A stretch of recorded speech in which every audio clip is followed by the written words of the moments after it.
Oh, Uncle's got another video for you. He was gonna do a video on the Kung Fu fingers. We'll see if he can get through all of them. There's just so much with fingers and the techniques. Okay, so one is crane extended feathers. Basically, like you got the crane wing like this, right? But when you do like an eye rake like that, then it's crane extended feathers, or when it comes up like this, right? And that's one finger, right? Another one is like poison fingers, which is the one that you just flick. You're flicking like this, okay? One is called sword hand, which is this one. This one. It's more of a tap, but you can also do two fingers then if you wanted to. Spear hand, of course, the fingers. It's all straight. It's like vertical, right? And then you have the snake hand, which is basically horizontal, yeah. All right. You got the dragon hand, which looks like this, okay. So right here, it's almost very similar to the sword hand, right?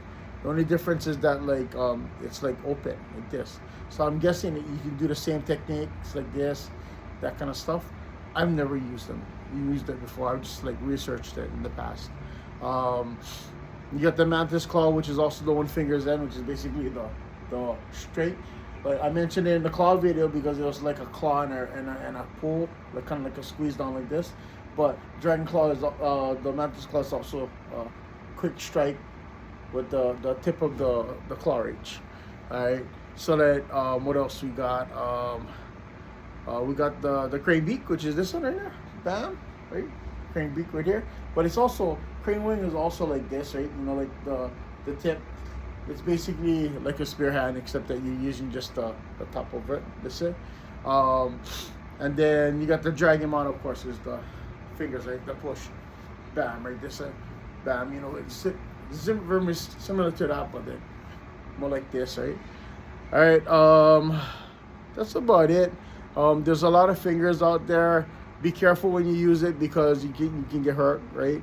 And interesting thing about the fingers aspect is that's probably why you see like finger and grabs and manipulation in Kung Fu using like Chin Na, probably because the availability of the fingers. So when you're training out there, make sure your fingers don't get broken, don't get caught in the process, but also understand that many of the finger techniques are part of like the Kung Fu system.